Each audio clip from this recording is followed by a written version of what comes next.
muqaddimah. Alhamdulillahi rabbil alamin wassalatu wassalam ala asyrafil anbiya wa khatimul mursalin nabiyina wa qudwatina wa qurrati a'yunina Muhammad ibn Abdullah al-Hadi al-Amin wa ala hadihim ila yaumiddin amma ba'd. Ada yang tanya, kenapa Ustadz kita harus membaca yang seperti ini? Kenapa enggak baca matanya saja? Kan ini dibaca di rumah bisa. Ana masih teringat dengan sebutan beberapa ikhwan yang nanya saat itu kepada Syekh Saleh Al-Masyari hafizahullah ketika mengawali tafsir Ibnu Katsir di Dubai. Ada beberapa ikhwan mengatakan, ya Syekh, limadha tu'allimana la ala hasb tartib ibn nuskhah Ibnu Katsir alladhi fi aidina. Syekh mengatakan, idza masyaitu ila tartib Ibnu Katsir idzan taqra fi bait la tatib ila darsi yakfika bi qiraatik. Nah, Syekh, kenapa kita itu harus antum itu tidak merujuk kepada susunan ketika antum mengajar dengan susunan yang ada di Ibnu Katsir? Ya, karena Syekh ketika mengajar itu detil. Juz amma itu diselesaikan dalam waktu lebih dari 5 bulan. 5 bulan. Ya, 5 bulan lebih. Dan saya mengatakan, kalau aku mengikuti apa yang menjadi tertibnya Ibnu Katsir, engkau bisa baca di rumah. Dan cukup bagimu untuk membaca, gak usah pergi ke kajian. Maka ada apa dengan kajian ilmu? Karena kajian ilmu di situ akan ada tambahan faidah yang semoga Allah Azza wa Jalla memudahkan kepada kita untuk mendapatkannya. Nah, makanya Syekh Hafizahullah, Syekh Shalih Al-Masyari Hafizahullah mengatakan, awwalu man yastafidu min hadha dars ana. Orang yang pertama kali akan mengambil faidah dari kajianku ini adalah aku. Kenapa di situ? Ya. Lianna durusi hadhihi hujjatan li wa min thamaratil ilm li wa insyaallah lakum. Hakala. Syekh mengatakan, karena ini adalah hujjah bagiku dan ini adalah buah ilmu dariku dan semoga buat kalian juga. Makanya kenapa Masai di Emirat itu benar-benar menginginkan ketika beliau kajian, beliau menginginkan faedahnya itu untuk beliau sendiri, baru kemudian untuk murid-muridnya, sehingga mereka pun ya, hatta Syekh Shalih Al-Masyari ketika di situ ada larangan mengajar dulu dari tahun 2008 sampai tahun 2014. Tidak ada satupun masjid yang dibolehkan untuk adanya pengajaran kajian ilmu. Dan saat itu beliau mengatakan, ashkuru ala ni'matillah, yakni bi iqlaq durus fi masajid. Ya, indana dars fil bait. Ya, aku bersyukur kepada Allah Azza wa Jalla dengan adanya kajian-kajian yang ditutup di masjid-masjid, maka aku pun mengadakan kajian di rumah. Maksudnya dengan keluarganya beliau. Ya. Karena anak itu ngontrak di belakang beliau, anak ikut. Ya. Dari tahun 2009 sampai 2017 bersama beliau.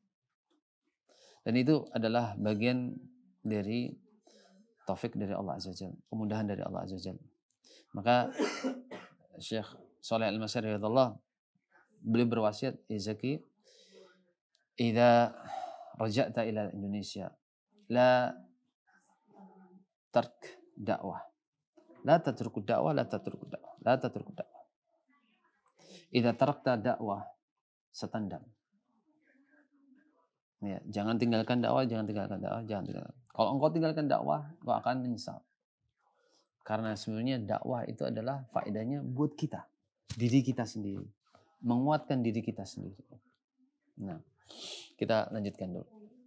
Ini hanya sekedar menyemangati antum biar tidak, ya seperti itu. Allah baik. Ya. Dan ini salah satu alasan kenapa yang di buku antum itu sekarang sudah ada bahasa Arabnya, musyakkal, kemudian ada terjemahannya. Walaupun nanti mungkin antum akan dapati beberapa kesalahan dan seterusnya, ya falyatafadhalu nanti kita luruskan. Karena tidak ada cetakan yang semuanya benar, kecuali Al-Quran. Nah, alhamdulillahi rabbil alamin, wassalatu wassalam ala asrafil anbiya wa khatimil mursalin, nabiyina wa qudwatina wa qurrati a'yunina Muhammad ibn Abdullah al-Hadi al-Amin wa ala hadihim ila yaumiddin, amma ba'd. Segala puji bagi Allah Ta'ala, Rabb semesta alam. Salawat dan salam semoga tercurah kepada Nabi yang paling mulia, penutup para rasul, teladan dan penyejuk mata kita, yaitu Nabi Muhammad bin Abdullah sallallahu alaihi wasallam, juga kepada keluarga dan sahabat beliau seluruhnya, serta semua orang yang berjalan di atas petunjuk beliau sampai hari kiamat nanti. Amma ba'd. Fa nafsul lati baina jambail insani amruha 'azimun wa sya'nuha kabirun. Faqad aqsamallahu 'azza wa jalla bi'adadin min makhluqatihi al-kibar ad-dalat ala 'azimatihi subhanahu wa ta'ala fi surati syams ala nafsil muflihati wa ghairil muflihati. Faqad qala ta'ala, jiwa manusia yang memiliki jambail insan. Kata-kata jambail insan, dua sisi, itu jiwa baik dan buruk. Maka setiap dari kita itu punya sisi, ya kalau bisa dikatakan dark side, ya sisi gelapnya, di mana nggak ada yang tahu kecuali diri kita. Kalau itu mendominasi, maka di situ sebagaimana hadis dari Thauban, fa innahum qaumun idza khalau bimaharimillahi intahakuha. Mereka itu adalah kaum yang ketika mereka sudah tahu itu dilarang, tapi terus menerus dilakukannya. Terus menerus dilakukan. Sudah tahu itu dilarang, tapi terus dilakukan. Ketika apa? Menyendiri. Tidak ada yang tahu. Antum di kamar sendiri, ini layar besar, internet paling kencang dan seterusnya. Antum mau lihat apa, Mas? Dan disitulah ujian dari Allah Azza wa Jalla. Dan situlah adanya fa'alhamaha fujuraha wa taqwaha. Allah memberikan ilham. Ini mau dilihat ngaji semua, atau ketakwaan, atau di sini perbuatan-perbuatan fajir. Subhanallah. Itulah bagian dari azimnya hadis Tauban. Ya, nanti kita akan bahas. Kemudian, jadi fan-nafsul lati baina jambail insan amruha 'azimun. Jiwa manusia yang memiliki dua sisi, yaitu jiwa baik dan buruk, ya, sangatlah penting. Sya'nuha kabirun, urgen untuk diperhatikan. Faqad aqsamallahu 'azza wa jalla bi'adadin min makhluqatihi al-kibar al-dalah ala 'azamatihi subhanahu wa ta'ala fi surati syams. Fi surati syams ala nafsil muflihati wa ghairil muflihati. Ya, Allah Ta'ala bersumpah dengan sejumlah makhluknya yang agung. Wasyams. Ya. Apa saja makhluknya? Gunung, ya. Kemudian bintang, semuanya yang besar-besar. Allah Azza wa Jalla bersumpah dengan apapun yang Allah kehendaki. Yang menunjukkan keagungannya dalam surat Asy-Syams. Bahwasanya di sana ada jiwa yang beruntung dan ada jiwa yang tidak beruntung. Allah Ta'ala berfirman, ya, wasyamsi waduhaha wal qamari idza talaha wan nahari idza jallaha wal laili idza yaghshaha was samai wama banaha wal ardi wama tahaha wa nafsi wama sawwaha fa alhamaha fujuraha wa taqwaha qad aflaha man zakkaha wa qad khaba man dassaha.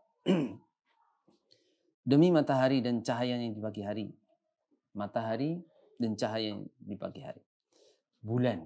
Antum lihat bulan kecil atau enggak? Gede. Dan bulan apabila mengiringinya. Dan siang apabila menampakkannya. Dan malam apabila menutupinya. Dan langit serta pembinaannya. Dan bumi serta penghamparannya. Dan jiwa serta penyempurnaan ciptaannya. Maka Allah mengilhamkan kepada jiwa itu jalan kefasikan dan ketakwaannya.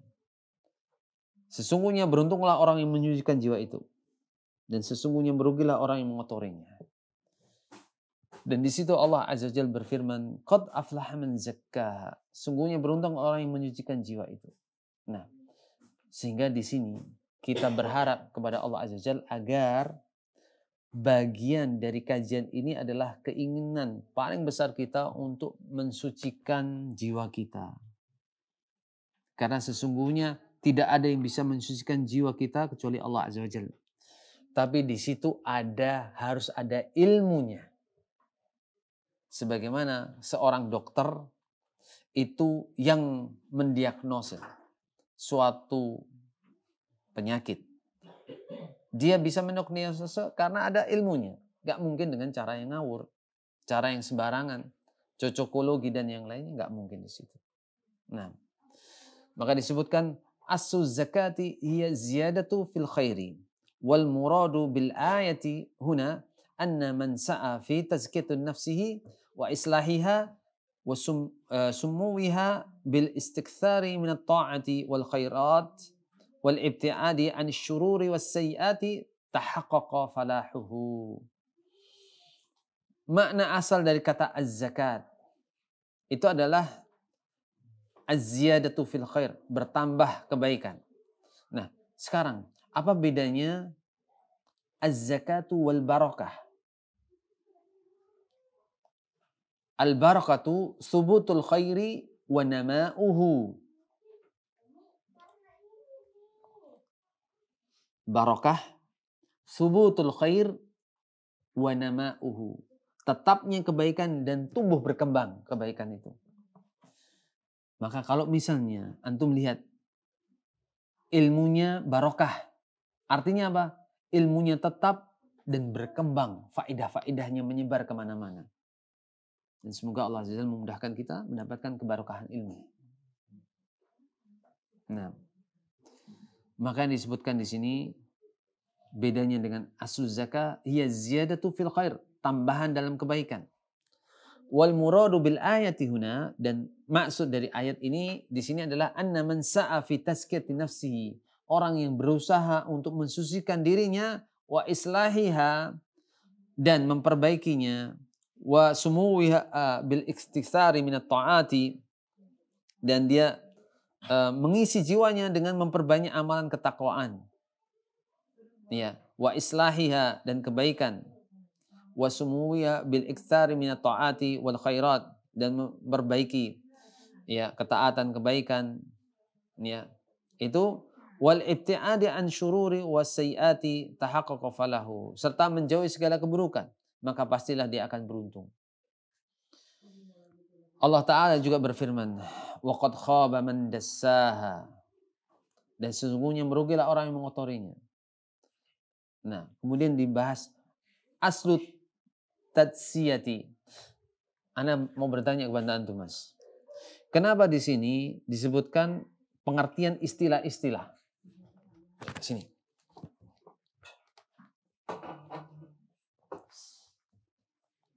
Ya. Aslu tadsiyah. Sini. Baik. Ya. Bisa nggak? Sini. Bisa? Ya.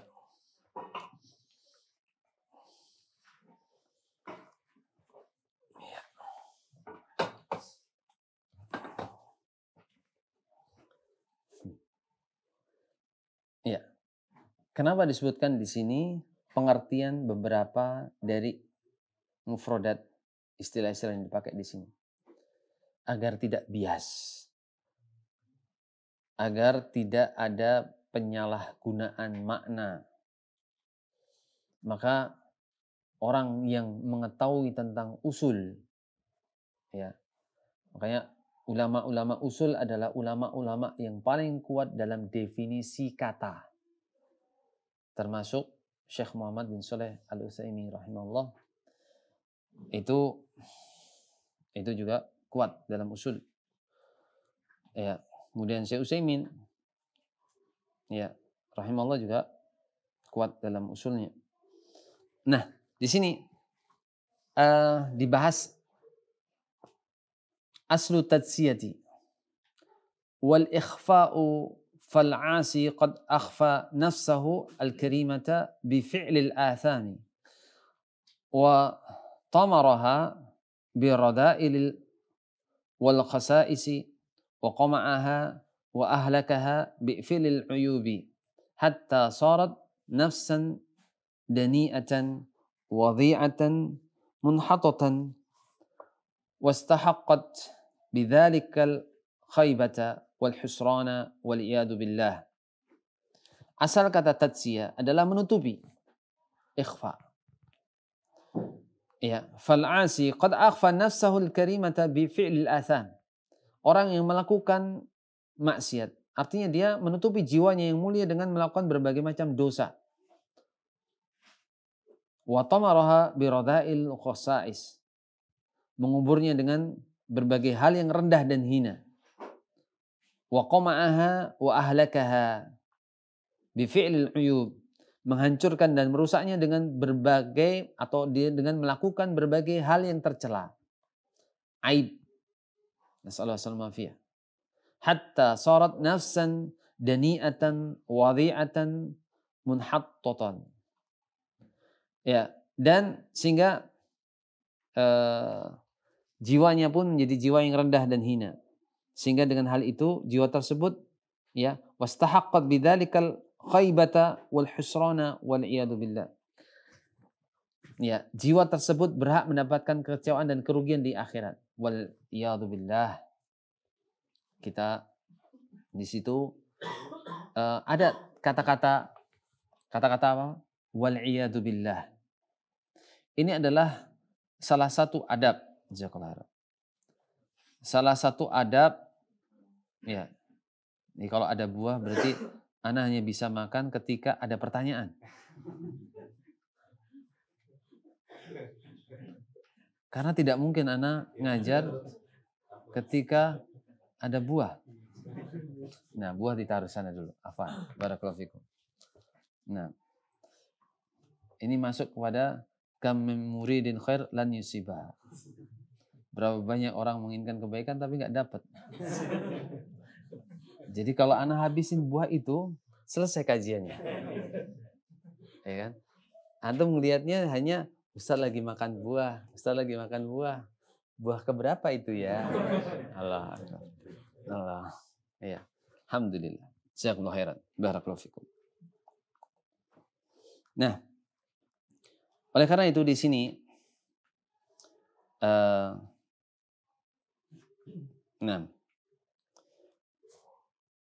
kata-kata wal iyadu billah.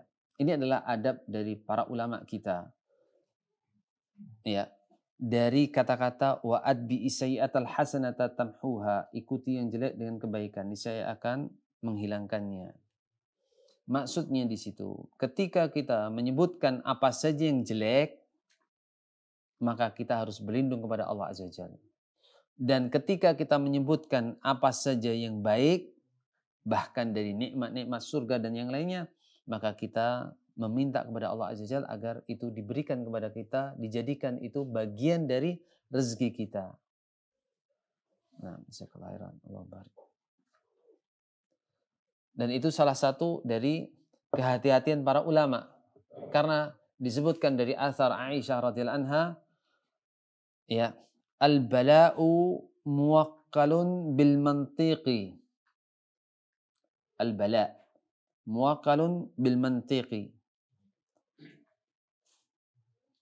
bala, ya, bencana itu karena akibat ucapan. Antum mau mengucapkan apa saja, maka itu bisa menjadi bencana. Contohnya, tasawum, merasa sial ketika antum itu, apalagi ketika di haram. Masjid Nabawi atau Masjidil Haram, terlebih di Masjidil Haram.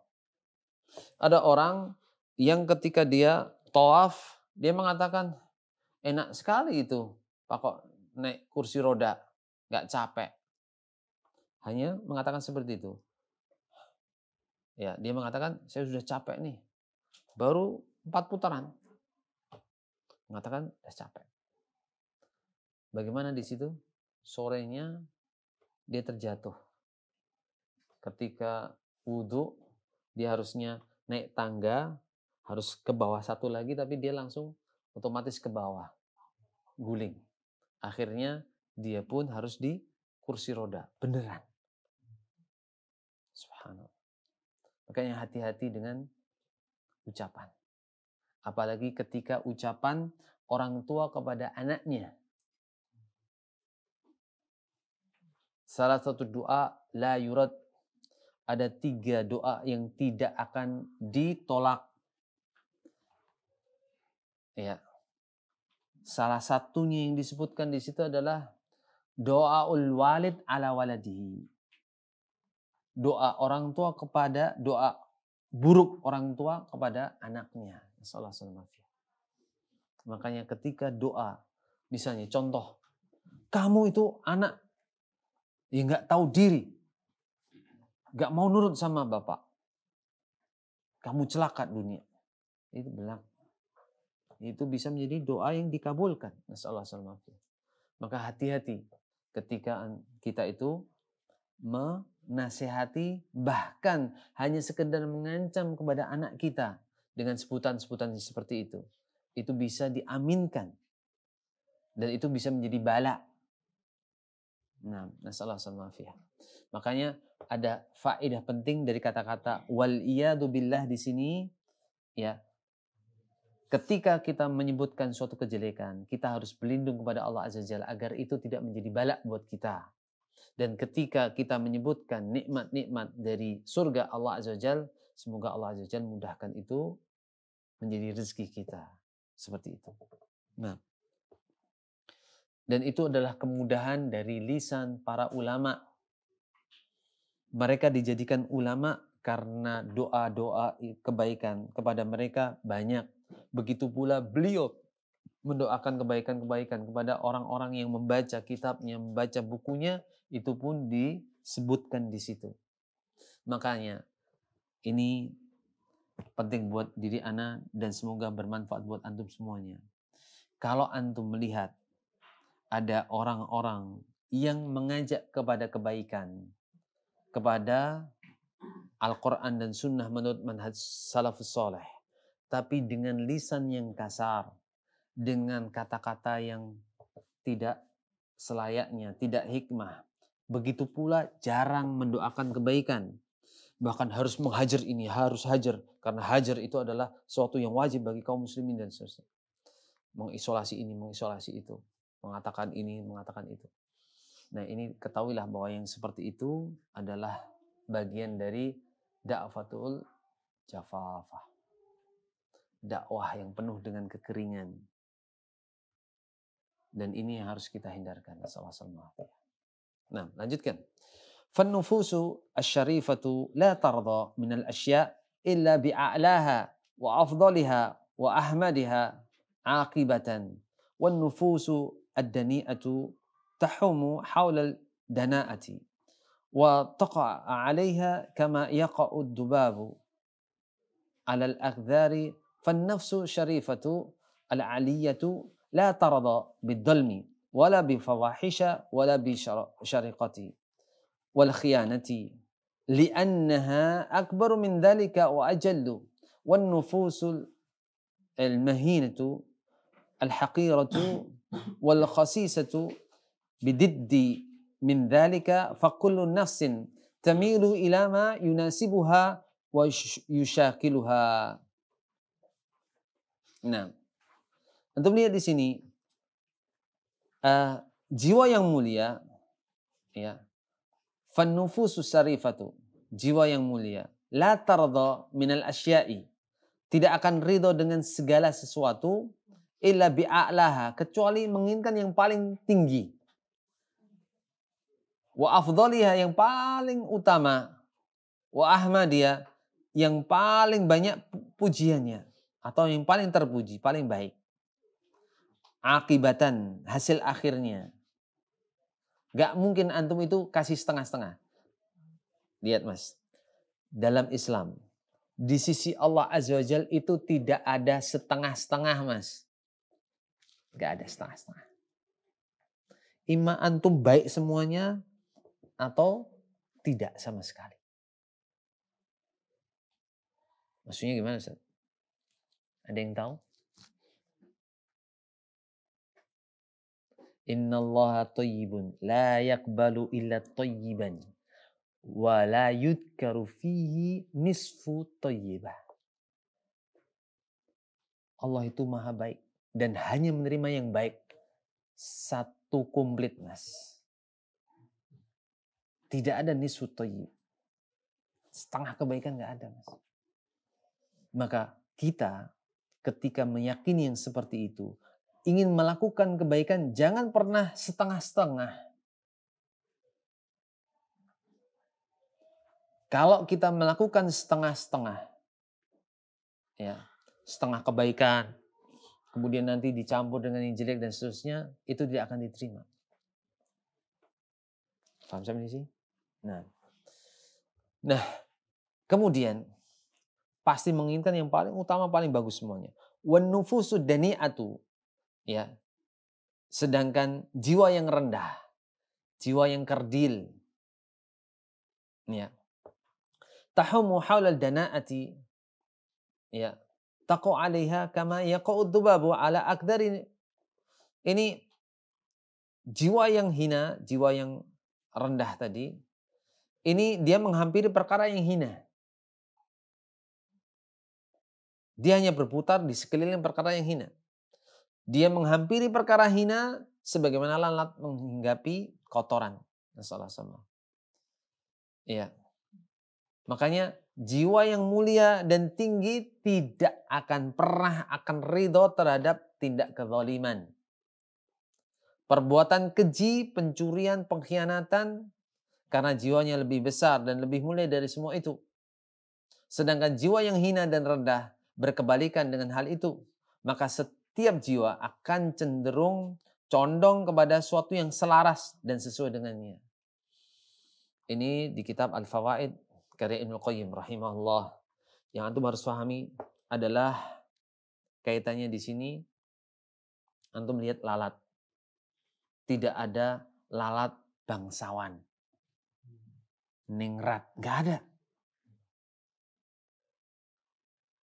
Nggak ada. Karena lalat pasti hinggapnya di sampah. Sesuatu yang hina. Ya, comberan.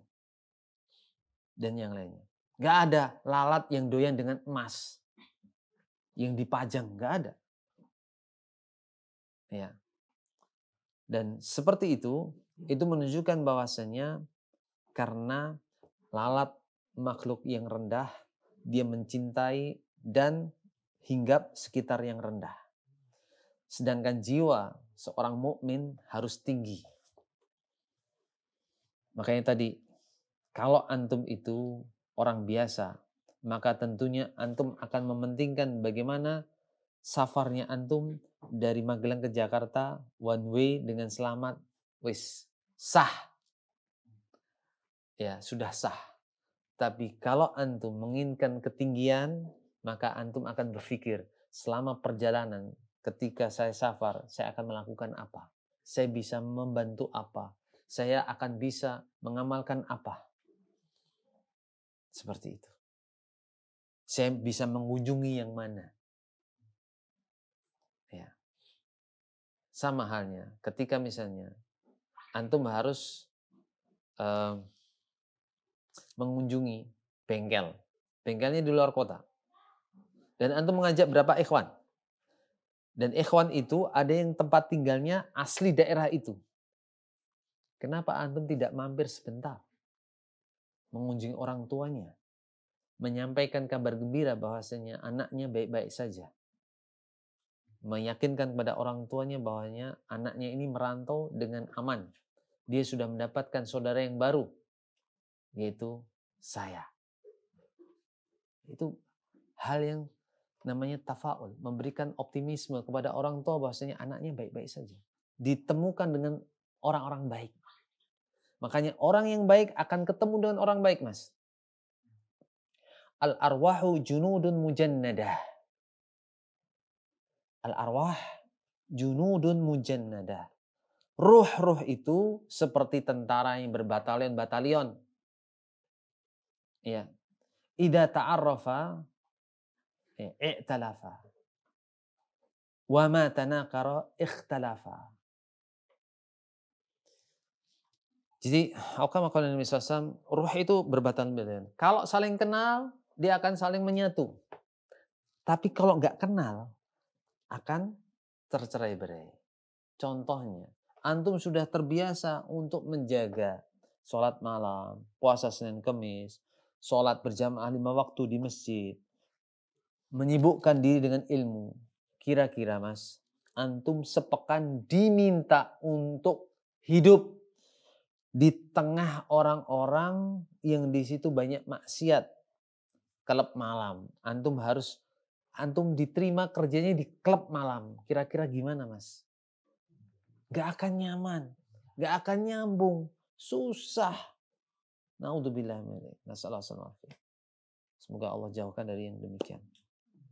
Makanya hal yang terpenting adalah ketika kita meyakini antum bersama orang-orang yang berusaha untuk menjadi soleh, berusaha untuk mendapatkan ilmu adalah nikmat tersendiri yang Allah telah berikan kepada kita. Seperti hari ini, alhamdulillah. Alhamdulillah. Alladzi bi ni'mati tatimmus shalihat. Kita ditemukan di sini tanpa sebelumnya. Antum Mas siapa namanya? Mas Heri. Mas Heri berapa tahun sekarang usianya? Masya Allah, Allah membarik, Allah membarik, Allah membarik, Allah membarik. 32 tahun. Anak sudah berapa Mas Heri? Masya Allah. 32, 2 anak. 34, 4 anak. 36, 6 anak. Allah membarik. Nah, ya. Itu bentuk tafaul. Semoga Allah mudahkan. Ya. Jangan pernah bentuk tasaum itu termasuk sama dengan apa? Udahlah, saya anaknya 2 aja. Itu tasaum. Antum mendahului takdir Allah Azza Jalla dengan perkataan antum. La tasbiku al-qadar bid-dhon. Jangan mendahului takdir dengan don. Dengan ucapan tadi. Karena itu jadi balak beneran. Antum cuma dapat 2. Paham sampai di sini? Ini banyak kaum muslimin terjatuh dalam hal tersebut. Mendahului takdir Allah Azza Jalla dengan don. Karena takdir itu hanya bisa diketahui setelah terjadi. Antum belum tahu yang terjadi buat antum yang terbaik. Tapi antum sudah mengatakan, udahlah cukup 2. Apakah Allah Azza Jalla yang mencukupi antum 2? Atau antum yang mencukupi 2? Antum belum tahu. Jangan pernah menyebutkan seperti itu. Makanya kalau bisa dikatakan dulu program KB itu adalah program pengkerdilan akidah. Kalau bisa dibilang. Seperti itu. Masalah sama. Semoga Allah Azza Jalla maafkan dosa-dosa pemerintah kita. Itu tidak dalam rangka untuk mengkritik pemerintah. Tapi di situ ada akidah tersembunyi di situ. Kecuali satu. Kalau memang secara kesehatan tidak memungkinkan, secara medis tidak memungkinkan, antum pasrah. Antum dengan mengatakan apa? Alhamdulillah. Kalau Allah cukupi 2, alhamdulillah. Sudah selesai. Tapi tidak mengatakan apa? Udahlah cukup 2. Capek, sakit. Nah, ini mengeluh dengan takdir Allah saja. Banyak sekali hal seperti itu kejadian bagi kaum muslimin. Masalah sama. Nah, kita lanjutkan. Nah, kemudian walamma kanat tazkiyatun nafs bihadhil ahamiyati wajaba ala kulli muslimin nasihin li nafsihi an yu'na biha inayatan fa'iqatan wa an yujahida nafsahu fi hayatihi ala tahqiqi hadhil ghayatil hamidati liyufliha fi dunyahu wa ukhrahu wa yan'ama bisa'adatil haqiqiyati. Orang karena pentingnya penyucian jiwa tersebut, maka setiap muslim yang ingin memperbaiki diri wajib apa? An yu'na biha inayatan fa'iqatan, dengan sungguh-sungguh, memperhatikannya dengan sungguh-sungguh. Ya, wa an yujahidan nafsahu fi hayatihi, dan memaksa jiwanya untuk ala tahqiqi hadil ghayatil hamidati, untuk mewujudkan tujuan yang terpuji dalam kehidupannya. Sama Mas, antum lihat Mas, ini faedah hari ini. Ada orang yang sudah diberikan pengertian, Mas, jangan makan jeru-jeruan, jangan makan emping, jangan makan gaji, lemak, nanti kolesterol naik, ya kan? Tapi ketika itu sudah depan mata, mata mendesir, mulut menganga, air liur tidak bisa disumbat, ingin melalap itu semua. Dengan paham, kalau saya memaksakan minum ini, makan ini, saya akan kolesterol naik. Kira-kira gimana Mas? Kira-kira gimana Mas? Antum mau sengaja? Antum, wah takdirkan Allah, makan apa saja sehat. Gimana dengan yang seperti itu? La budda an na'khudal asbab. Kita itu hanya diwajibkan untuk mengambil sebab. Hasil akhirnya Allah Azza wa Jalla. Kalau antum sudah mengambil sebab, maka Allah yang menentukan. Bukan berarti antum mengharamkan apa yang dihalalkan atau menghalalkan apa yang diharamkan. Bukan. Tidak akan masuk ke situ. Ranah itu nggak masuk. Paham sampai di sini? Kayaknya ada orang-orang yang mengkerdilkan masalah ittikhadul asbab, tentang pengambilan sebab.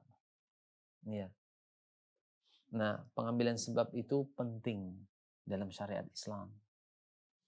Makanya sebab ketika kita itu menempuh jalan dalam rangka mencari ilmu, maka Allah dekatkan jalan menuju surga.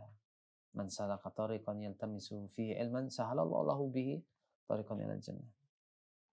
Itu menunjukkan apa? Semuanya ketika orang mengambil sebab, pasti Allah akan memberikan hasil yang terbaik sesuai dengan takdir yang terbaik. Tidak mungkin Allah Azza wa Jalla itu zalim kepada hamba-hambanya. Nah, oleh karena itu di sini dia harus memaksa jiwanya untuk mewujudkan tujuan yang terpuji tersebut. Dia ketika dia punya tujuan, saya dibutuhkan umat. Saya harus dakwah. Saya harus bermanfaat buat orang lain. Tapi ketika melihat tadi gangguan-gangguan tadi tidak tahan, bahkan justru menyebabkan dengan sebab itu sakit, terhalang untuk menyampaikan ilmu dan yang lainnya, maka ini berarti apa? Jiwanya tidak kuat. Harus menahan itu semuanya. Makanya ini juga termasuk dari penyakit orang-orang yang merokok itu Mas. Tahu Mas? Rokok membunuhmu. Sudah ketahuan ada gambarnya, ini tenggorok bolong dan sebagainya, tetap aja diisep. Dan kenapa tidak knalpot yang diisep sama-sama asap? Atau cerobong yang di pabrik itu lebih gede lagi. Kalau itu yang dicari asap loh. Ternyata yang dicari mereka bukan asapnya, tapi gengsi. Coba antum lihat orang yang biasanya merokok Marlboro kemudian kasih bentul. Cemen, batuk, iya. Ana hanya dapat cerita saja, Ana nggak tahu, Ana belum pernah ngerokok, alhamdulillah. Ya sahih itu. Jadi intinya di situ adalah kebiasaan. Karena dia biasa ngerokok dengan orang-orang yang Marlboroan, sehingga dia akan ngerokok Marlboro. Ya. Beda lagi kalau sama mbah-mbah linting. Ya. Baunya juga udah lain lagi. Nasallahu sama ya. Semoga Allah jauhkan kita dari yang demikian dan kaum muslimin dijauhkan dari demikian juga. Makanya kalau kita melihat ada orang yang seperti itu, misalnya, taruhlah kita melihat ada orang yang merokok. Mas, merokok itu jangan, nggak boleh, haram. Apakah itu cukup? Nah, ada berapa kiat ketika kita itu melihat adanya orang-orang yang melakukan yang seperti itu. Pertama adalah kita bersyukur kepada Allah Azza wa Jalla. Kita tidak jadikan seperti mereka. Yang kedua adalah kita berdoa kepada Allah Azza wa Jalla dengan doa ketika orang melihat musibah mengena orang lain. Yaitu dengan doa alhamdulillah afani mimma btalahu bihi wa faddalani ala kathirin mimman khalaqa tafdila. Saat itu anak pernah bertanya kepada Syekh Ahmad Hanai, hafizallah, Syekh, idza ra'aitu sahib al-bid'ah yaf'al bid'ah, hal yajuz li an aqul doa, ya, ad-doa hina ra'aitul musibah? Na'am, wa hadha aula. Iya, dan itu lebih utama. Iya. Jadi anak pernah bertanya kepada Syekh Ahmad Hanai hafizallah, ya Syekh, apabila aku melihat ada orang, ya, orang yang melakukan bid'ah, senantiasa melakukan bid'ah, dan dia melakukan bid'ah tersebut di hadapan kita, apakah boleh bagiku untuk mengucapkan doa dengan doa ketika ditimpa musibah? Ya. Saya mengatakan boleh dan itu lebih utama lagi. Boleh dan itu lebih utama lagi. Ya. Dengan mengucapkan apa? Doa tadi. Alhamdulillah. Segala puji bagi Allah. Ya. Yaitu afani yang telah mengayomi, melindungiku mimma btalahu bi, dengan apa yang ditimpakan kepadanya, bala. Wa faddalani, dan telah mengutamakanku ala katsirin mimman khalaqat tafdila, di atas orang-orang yang telah Allah ciptakan dengan keutamaan.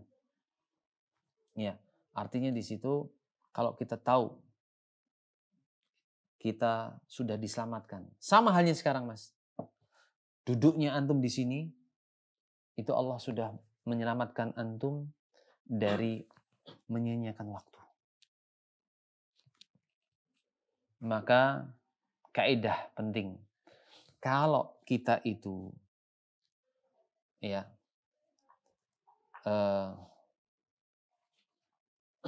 istilahnya di situ kaidahnya adalah barang siapa yang menyia-nyiakan waktunya, maka pasti dia disibukkan dengan yang tidak manfaat. Dan barang siapa yang dia mengisi waktunya dengan yang manfaat, pasti dia disibukkan dengan sesuatu yang manfaat. Maka barang siapa yang memaksimalkan waktunya dan menyibukkan diri dengan kebaikan, maka Allah telah menjadikannya selamat dari hal-hal yang menyibukkan dia dengan yang tidak manfaat. Ingat-ingat, Mas. Nah, di sini sebutannya bahwasannya kaitannya, ya, tadi ketika melihat musibah, pertama bersyukur, kemudian berdoa. Yang ketiga itu adalah dengan mendoakan kebaikan dengan orang yang ditimpa musibah tersebut. Yaitu Allahumma yahdi, Allahumma yahdi, Allahumma yahdi. Atau dengan doa-doa yang lainnya. Karena malaikat pun mengaminkan, walaka bimislin. Bagimu adalah sama dengan doa kebaikan yang kau panjatkan kepada saudaramu. Maka ada faedah dari mendoakan kebaikan kepada orang lain. Yaitu apa? Dimudahkannya kita didoakan oleh malaikat. Maka antum lihat berapa banyak orang itu, ada orang melakukan kedoliman di muka bumi ini. Karena apa? Karena bisa jadi sangat sedikit, bahkan tidak ada orang-orang yang mendoakan kebaikan kepadanya. Oleh sebab itu, dia pun terus-menerus melakukan kedoliman demi kedoliman. Nasallahu. Makanya kewajiban bagi kita, yaitu kita mendoakan ustadz-ustadz kita, mendoakan masyayikh kita, agar mereka senantiasa diberikan sabat, kokoh dalam di atas kebenaran, di atas manhaj yang hak, manhaj salafus saleh. Makanya dengan doa-doa, Mas. Karena apa? Tidak mungkin seorang ustadz, seorang syekh, seorang yang mengajarkan kebaikan akan terus-menerus terus Mas. Allahu Akbar gitu. Nah, jangan sampai terusnya gini, terus.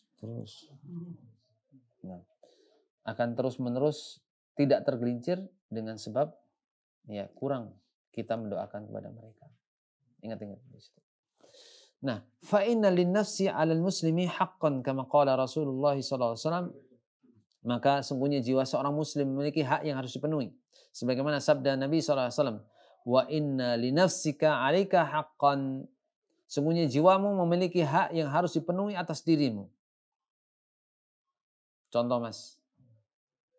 Ana mengatakan kepada ikhwan-ikhwan, kalau di Magelang, ana mengatakan, "Ya ikhwan, istafti nafsak." Periksa dirimu.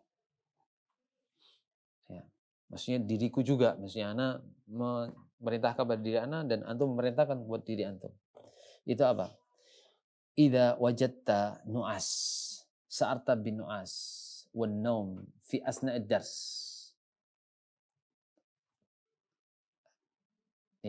I'lam rahimakallah annahu min alamati annaka fa'alta dulman. Ay ala nafsik au ala ghairik. Maksudnya gini. Jadi kalau antum mendapati bahwa diri antum itu merasa ngantuk ketika kajian ilmu, capek ketika menuntut ilmu syar'i, maka ketahuilah, evaluasi diri, ketahuilah di situ ada kedoliman yang telah terjadi. Baik itu kedoliman kita kepada diri kita atau kedoliman kita kepada orang lain. Yang menyebabkan bentuk-bentuk kedoliman itu memberikan kita adanya tembok penyekat antara kita dan barokah ilmu. Makanya ana ganti tips bagi ikhwan-ikhwan di Magelang saat itu, bagi yang ngantuk gini-gini, ana tidak katakan minumlah kopi, ambillah air wudhu, atau dengan jurus naga terbang, pencet sininya, gitu. Tapi ada satu yang harus dilakukan dulu, astaghfir, beristighfarlah, astaghfirullah.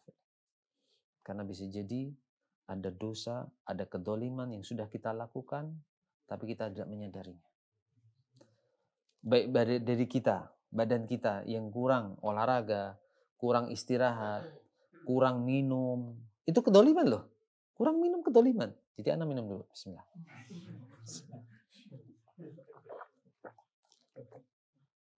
Ya, jazakallah. Begitu juga istirahat antum.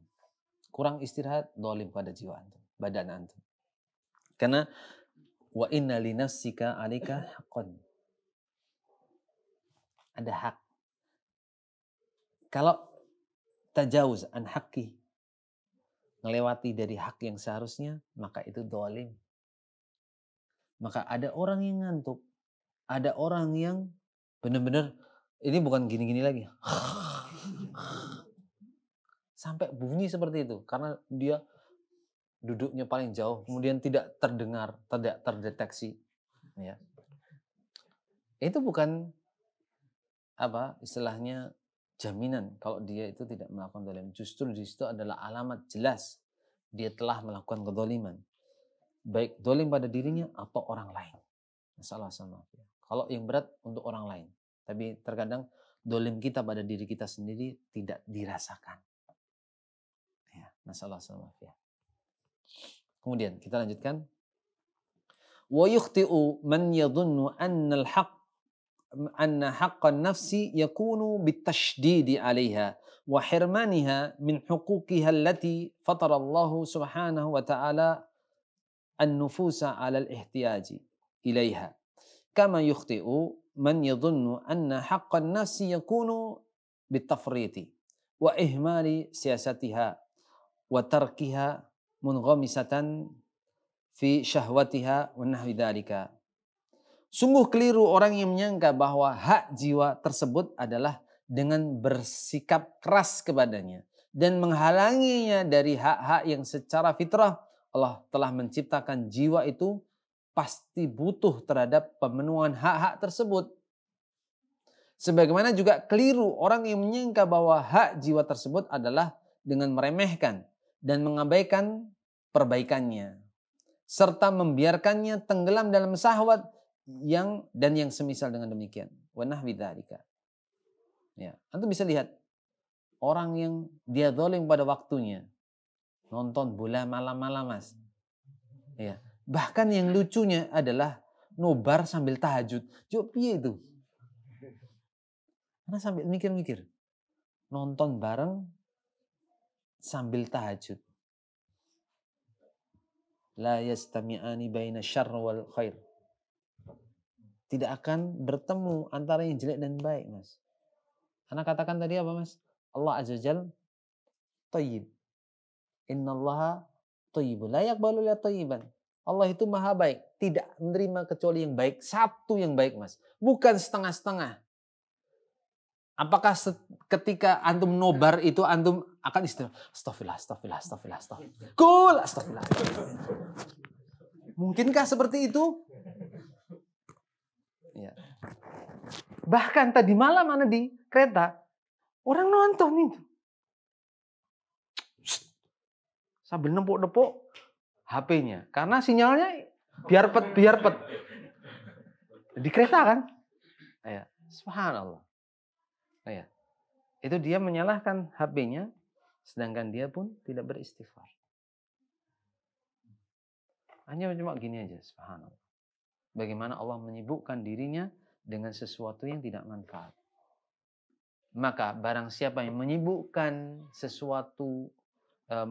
dirinya dengan sesuatu yang manfaat, pasti dia dihindarkan dari disibukkan dengan tidak manfaat. Dan barang siapa yang enggan untuk menyibukkan dengan yang manfaat, pasti dia disibukkan yang tidak manfaat. Lisan kita, Mas. Di mana istighfarnya? Di mana zikirnya? Di mana doa sorenya? Kalau kita tidak menjaga yang seperti itu, pasti lalai demi lalai akan terhinggapi. Dan tahu-tahu usia kita sudah memutih, memudar, mengkeret. Sedangkan apa yang kita tabung masih sedikit. Masalah. Nah. Wa hata an takuna tazkiyatun nafsi bimithli dhalika bal tazkiyatun nafsi takunu bil masaliki syar'iyyati wa bitawassuti wal i'tidal fala ifrata wala tafrita bal biluzumi hadi Nabi sallallahu alaihi wasallam wa nahjihi al-qawim. Sangatlah jauh dari kebenaran. Penyucian jiwa bukanlah semacam itu. Bahkan penyucian jiwa itu adalah dengan menempuh jalan-jalan syariat. Dengan sikap pertengahan dan tidak condong sebelah. Tanpa disertai sikap berlebihan, ifrat, dan sikap meremehkan, tafrid. Akan tetapi, ya, penyucian jiwa itu adalah dengan berpegang teguh dengan petunjuk Rasulullah SAW dan jalannya yang lurus. Ini adalah dalil. Berapa banyak orang datang ke psikologi, psikiater, yang dia terima adalah obat penenang. Dan jiwanya tetap tidak menjadi tenang. Kenapa? Jalannya tidak sesuai dan enggan berpegang teguh pada syariat Rasulullah SAW. Antum lihat mas, berapa banyak antum lihat di sini mas, yang sudah Allah berikan anugerah jenggot. Meskipun jenggot antum kecil nggak ada masalah. Sauang satu helai, ya, itu nggak ada masalah. Tapi ketahuilah, di situ ada kebanggaan bahwasanya Allah Azza Jalla itu menganugerahkan lihya. Aufu liha wa khaliful yahud. Kalau antum sudah pegang ini, yakini sebagai sunnah, maka antum mau kemanapun gak akan pernah goyah. Bahkan meskipun ini berkibar-kibar ketika antum pakai motor menyelip sana menyelip sini, ini gak akan menjadikan apa rontok sedikit pun. Itu subhanallah, bagian dari keinginan keras melazimi sunnah. Akan ada ketenangan jiwa. Nah, wa sa'adkuru fi hadal mukhtasar 10 qawaid muhimmatan tu'inu al-muslima ala tazkiyati nafsihi wa tanmiyatihi wa tadhhiriha min kulli ma yudanisuha wa yushinuha. Aku menulis Syekh Abdul Razak bin Abdul Muhsin Al-Badr hafizahullah akan menyebutkan 10 kaidah penting dalam kitab yang ringkas ini yang akan membantu seorang muslim dalam menyucikan, memperbaiki dan membersihkan jiwa dari segala hal yang akan mengotorinya dan menodainya. Ana syahid wala uzaki 'ala Allah ahad. Di Dubai, Syekh Abdul Razak itu pernah menyampaikan daurah syar'iyyah selama berapa hari. Dan suatu malam itu di Masjid Al-Baqi, ya, di Dubai, beliau diajak makan. Kita rame-rame diajak makan oleh ikhwan Dubai sampai karena habis makan ada tanya jawab. Pertanyaan kepada Syekh dan seterusnya. Kemudian Syekh menutupnya jam 1.15. 1.15. Dan saat itu ana juga kancilen. Dan Syekh saat itu dalam keadaan capek. Ya. Alhamdulillah Allah Azza Jalla memudahkan saat itu ana bawa tusuk jarum. Ana nusuk jarum Syekh Abdul Razak. Hafizahullah. Setelah nusuk jarum, beliau istirahat, 2:30 sudah bangun. Ana bangun jam 3, saya sudah nggak ada. Saya sudah sholat. Paginya, saya mengatakan, ta'ala. Saatnya ke hadiah. Hadiah kitab. Dan saat itu, ana mencoba mengambil faedah dari kejadian itu. Anda bisa bayangkan dalam keadaan capek, jam 1.15 beliau tidur. Ana seranjang sama beliau. Ranjangnya gede, bukan ranjang kecil. Tenang. Jadi ana impit sana, Syekh impit sana. Karena memang saat itu di villa itu nggak ada ranjang lain kecuali itu. Jadi saya minta ditemenin. Nah, dan saat itu orang yang senantiasa menjaga batasan-batasan Allah, Allah akan jaga. 2:30 beliau sudah bangun. Makanya kenapa ketika antum itu mendapati ceramah-ceramah beliau, kajian-kajian beliau, kita tersentuh. Beda, Mas. Sentuhan beliau itu dengan cinta, dengan kesungguhan, dengan amal soleh, dengan keikhlasan. Berbeda ketika misalnya kita ngomong kepada anak-anak kita, ayo makan dengan tangan kanan, makan dengan tangan. Nah, terus tidak pernah menyentuh anak-anak kita. Kita senantiasa terus-menerus menghadik anak-anak kita untuk membiasakan tangan kanan. Iya lupa. Iya lupa. Ya, subhanallah. Bandingkan dengan sosok Rasulullah SAW dengan kejadiannya Umar bin Abi Salamah. Ya, la yashfik tahur la ba'sa insyaallah. Ya, Umar bin Abi Salamah radhiyallahu anhu mengatakan ketika kuntu gulaman fi haji Rasulullah SAW, fakanat yadi tatishu fi sahfati. Ya. Faqala li Rasulullah SAW, ya gulam, samillah. Wa kul biyaminik, wa kul mimma yalik. Fama zalat tilka ti'matu ba'di. Aku adalah pemuda di bawah asuhan Rasulullah SAW. Tanganku pengen cek-cekan. Pengen nyoba sana, nyoba ini, nyoba itu. Terus coba semua. Dan saat itu Rasulullah SAW menegurku. Itu dengan kata-kata, ya gulam. Kata-kata kelembutan. Ya, kalau misalnya di sini, ya anak soleh. Ya anak pintar. Ya, kasep. Ya. Kasep kalau bahasa Jawa sana sudah terlambat. Ya. Sama kalau misalnya antum nikahnya terlambat, nikah kasep. Ya. Kalau di Sunda kan beda kasepnya. Ya, beda. Ya. Antum bisa senyum dengan masalah yang seperti ini. Allahumma barik. Ya. Nah, sama halnya nanti kalau antum sudah tidur gini, kemudian kajiannya sudah, kasep.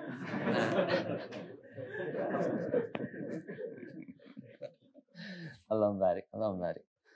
Zadakumullah khairan. Semoga Allah menambahkan antum semua semangat. Ya. Jadi di situ ketika Rasulullah SAW itu memberikan kepada Umar bin Abi Salamah radhiyallahu anhu. Jadi saat itu Rasulullah SAW menegur, ya gulam, wahai anak soleh, anak pintar dan yang lainnya. Kemudian kul biyaminik. Ya, samillah, awalnya samillah mengucapkan bismillah, bukan bismillahirrahmanirrahim, bismillah. Kul biyaminik, dari mulut turun ke tangan. Paling dekat. Kul biyaminik, tangan kanan. Wa kul mimma yalik, yang paling dekat. Tapi lafaz yang mengagumkan di situ adalah fama zalat tilka tu'matu ba'di. Sejak saat itu menjadi adat kebiasaanku makan. Baru dikatakan sekali. Langsung menjadi adat kebiasaan. Apa rahasia itu? Rahasianya karena Rasulullah SAW menyampaikan dengan keikhlasan. Bukan hanya ikhlas. Bukan hanya ikhlas. Dan bukan hanya ikhlas. Karena kesucian jiwa itu akan berefek dengan apa yang disampaikan kepada orang lain. Makanya itu faedahnya dari Syekh Muhammad bin Shalih Al-Utsaimin rahimahullah tentang al-ikhtilaf bainar raqi warraqil akhar bi ikhtilaf taskit nafsihi. Perbedaan kekuatan mandi. Mandi itu apa ya? Manjur. Ya. Manjur tidak manjurnya seorang peroki. Orang yang meruqyah.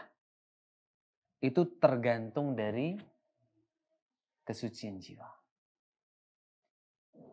Satu, sebagaimana manjur Jawa itu. Ya. Seperti Abu Sa'id Al-Khudri radhiyallahu anhu. Ya. Jadi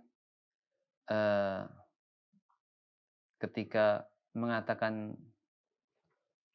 Abu Sa'id Al-Khudri radhiyallahu anhu itu bertemu dengan orang yang kabilah kampung saat itu yang di situ ada orang-orang ya yang tidak mau menjamu para sahabat saat itu. Dan saat itu kepala sukunya kena sengatan. Ya, kena sengatan kalajengking atau ular saat itu. Dan di situ subhanallah ternyata para sahabat saat itu meruqyah dengan hanya Al-Fatihah. Kok sembuh? Ya. Wa ma adraka ya. Wa ma adraka anna Al-Fatihah min ar-ruqyah. Apa yang kau ketahui? Bahwasanya Al-Fatihah itu termasuk ruqyah. Ya, fadhahika Nabi sallallahu alaihi wasallam. Nabi SAW itu senyum. Kok bisa para sahabat saat itu ya meyakini bahwasanya Al-Fatihah itu adalah bisa dijadikan ruqyah. Di dalam lafaz Imam Ahmad disebutkan bahwasanya itu adalah termasuk firasat dan ilham yang Allah berikan kepada sahabat-sahabat saat itu. Karena saking ikhlasnya ingin membantu kepala suku tadi. Walaupun mereka sudah jengkel kepada kampung tersebut karena tidak mau menjamu mereka dalam keadaan mereka betul-betul kelaparan, betul-betul kesusahan.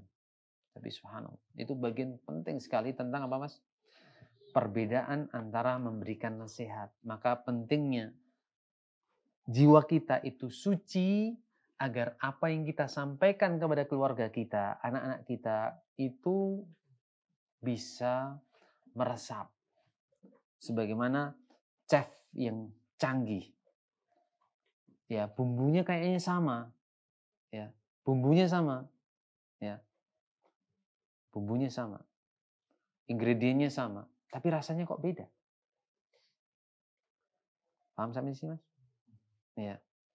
Sehingga itulah yang membedakan antara ketika kita memberikan nasihat dengan ikhlas, dengan benar, tapi jiwa kita masih banyak kelalaian. Nasallahu alaihi. Semoga Allah Azza jauhkan kita dari kelalaian. Dengan orang-orang yang memberikan nasihatnya ikhlas.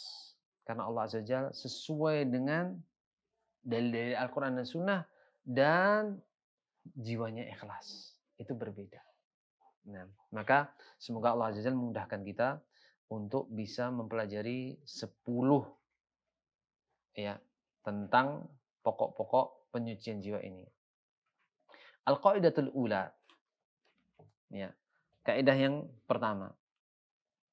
At-tauhidu aslun ma tazku bihin nufus. Kaidah pertama, tauhid adalah kunci pokok penyucian jiwa. Inna tauhida huwal ghayatul lati min ajliha khalaqana Allahu azza wa jal wa aujadana kama qala subhanahu wa ta'ala. Sungguhnya tauhid adalah tujuan Allah Ta'ala ketika menciptakan kita. Sebagaimana firman Allah Ta'ala, wa ma khalaqtul jinna wal insa illa liya'budun. Tidaklah aku ciptakan jin dan manusia kecuali untuk beribadah kepadaku. Bisa katakan ya semata-mata hanya untuk ibadah kepadaku. Wa huwa aidan mihwaru da'watil anbiya war rusul. Kama qala ta'ala. Tauhid juga merupakan poros dakwah para nabi dan rasul. Sebagaimana firman Allah Ta'ala. Wa laqad ba'atsna fi kulli ummatin rasulan an i'budullaha wajtanibut taghut. Dan sungguh kami telah mengutus rasul kepada setiap umat untuk menyerukan sembahlah Allah saja dan jauhilah taghut. Wat tauhid huwa awwalu ma yajibu 'alal insan lidukhuli fi dinil Islam. وكذلك هو أول ما يجب على الداعية إلى الله عز وجل أن يعلمه للناس كما قال النبي صلى الله عليه وسلم لمعاذ بن جبل رضي الله عنه عندما بعثه إلى اليمن. Mu'adz bin Jabal meninggal tahun berapa? Mu'adz bin Jabal. Ada yang tahu?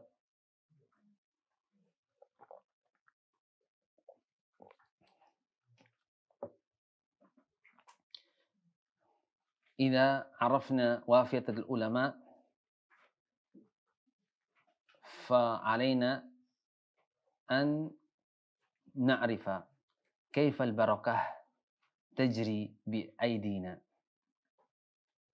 Kalau kita tahu wasiat ulama, kita akan tahu bagaimana barokahnya ilmu mereka itu mengalir di hadapan kita. Imam Al-Bukhari rahimahullah meninggal tahun 256 Hijriah.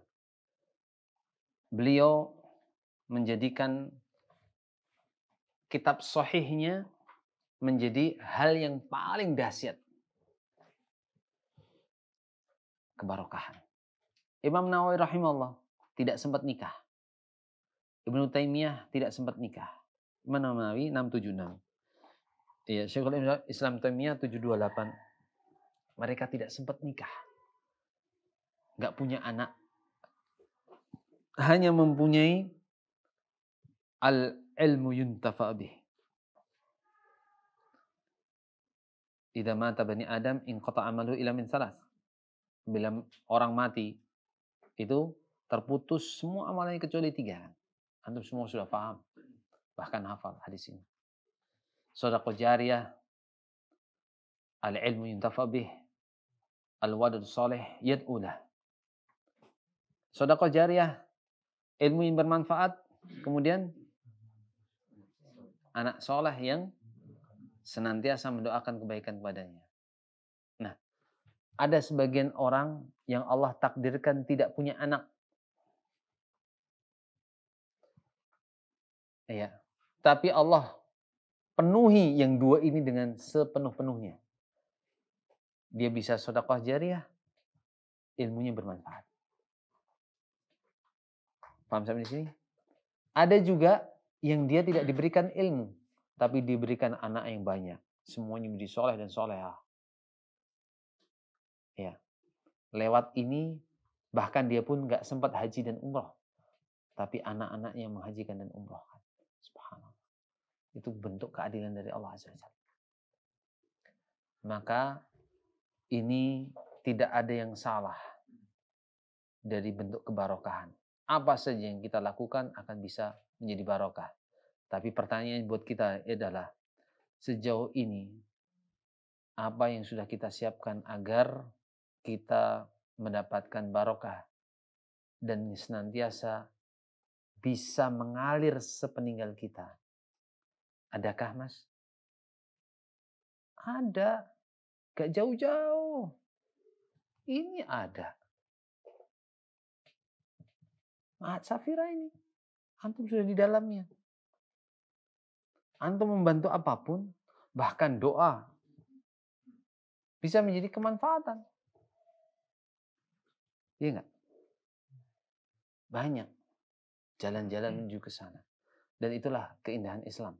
Banyak jalan untuk bisa menjadikan amal-amal soleh itu terwujud.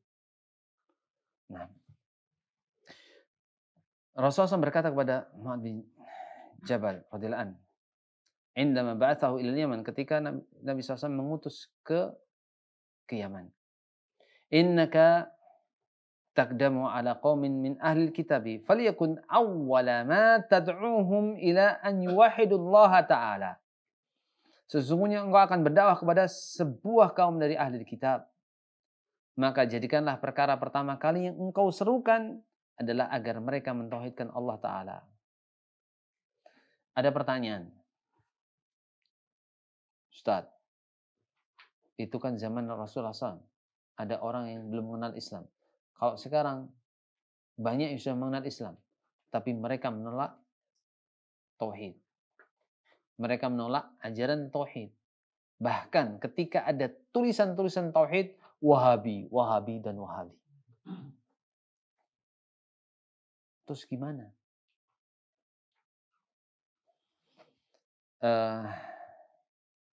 Di situ kemarin ada faedah penting yang alhamdulillah Allah Azza wa Jalla berikan kemudahan untuk ana mendapatkan barokah itu, tentang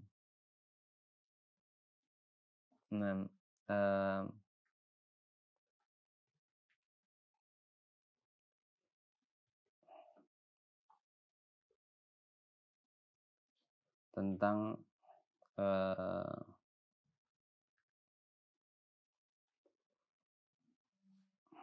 Nah,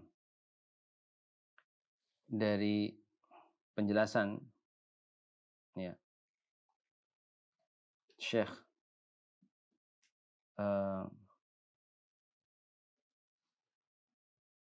Syekh Abdul Malik Ramadhani Al-Jazairi. Beliau sekarang mengajar di Darul Hadis Mekah. Dan ana dipertemukan beliau saat itu Syekh Abdullah Syarifi Hafidhullah mengatakan, ini Syekh Abdul Malik Ramadhani Al-Jazairi. Dan beliau mengatakan nasihat yang begitu menyentuh. Engkau itu terus harus berdakwah tauhid. Namun tidak harus menampakkan tauhid itu di awal pertama kali orang melihat dakwah tauhid ini. Baju luarnya tidak perlu dituliskan tauhid. Baju luarnya. Maka ajarilah orang-orang itu tentang masalah adab, tafsir, fikih. Nah, dan apapun yang berkaitan dengan syarat Islam. Tapi intinya di dalamnya tauhid. Maksudnya adalah tidak perlu kita menjadikan kata tauhid ini adalah sesuatu yang menyebabkan kaum muslimin fobi. Akan menghindari sebelum tahu. Wah itu yang model-model tauhid itu Wahabi. Ya wislah, nggak mau datang. Tapi kalau kemudian disebutkan ya kajian akhlak sirah nabawi misalnya. Kajian akhlak sejarah nabi. Ya, akhlak yang berkaitan dengan apa yang dalam sirah nabawi. Tapi di situ semuanya akidah, semuanya tentang tauhid. Maka itulah yang seharusnya dilakukan oleh kaum muslimin sekarang ini. Kalau seandainya dakwah tauhid ini ditolak oleh kaum muslimin karena awamnya mereka, tidak taunya mereka, maka hendaknya ya bukan cover yang saklek, tapi dalamannya yang harus kita tetap jaga. Seperti itu. Kurang lebih ana membahasakan apa yang menjadi nasihat beliau. Hafizahullah. Beliau sudah sepuh, tapi Masya Allah masih energik. Nah, beliau menulis tentang kitab Situd Duror min Usul Ahli Al-Athar. Ya, Syekh Abdul Malik Ramadhani Al-Jazairi. Hafizahullah. Nah, ini kita lanjutkan dulu. Sedikit lagi. Waqad tawa'ada Allah Subhanahu wa ta'ala alladzina la yuzakkuna anfusahum bit-tauhid wal iman bil adab asy-syadid yaumil qiyamati faqala azza wa jalla. Dan sungguh Allah Ta'ala telah mengancam orang-orang yang tidak mensucikan jiwanya dengan tauhid dan iman bahwa mereka akan diadab dengan pedih pada hari kiamat. Allah Ta'ala berfirman, "Wailul musyrikin alladzina la yu'tuna az-zakata wa hum bil akhirati hum kafirun." Dan celakalah orang musyrik, yaitu orang-orang yang tidak menunaikan zakat, mereka ingkar kafir akan adanya kehidupan akhirat. Qala Ibnu Taimiyah rahimahullahu fi tafsir al-ayati sabiqati hiya at-tauhid wal iman alladhi bihi yazku al-qalbu fa innahu yatadammanu nafya ilahiyati ma siwa al-haqqi min al-qalbi wa itsbati ilahiyati al-haqq fil qalbi wa huwa haqiqatun la ilaha illallah wa hadha aslu ma tazku bihil qulub. Syekhul Islam Ibnu Taimiyah rahimahullah taala wafat tahun 728 Hijriah berkata ketika menjelaskan tafsir ayat tersebut, az-zakah pada ayat di atas adalah tauhid dan iman yang dengannya jiwa menjadi bersih. Tauhid mengandung makna menafikan hak uluhiyah dari selain al-haq Allah taala dari dalam hati dan menetapkan hak uluhiyah bagi al-haq Allah Ta'ala di dalam hati. Inilah hakikat dari kalimat tauhid, la ilaha illallah. Dan inilah pokok yang dapat menyucikan jiwa. Di sini sebenarnya kaitannya panjang. Ana ada PR buat antum. Masing-masing insya Allah ana akan berikan antum hadiah. Hadiah.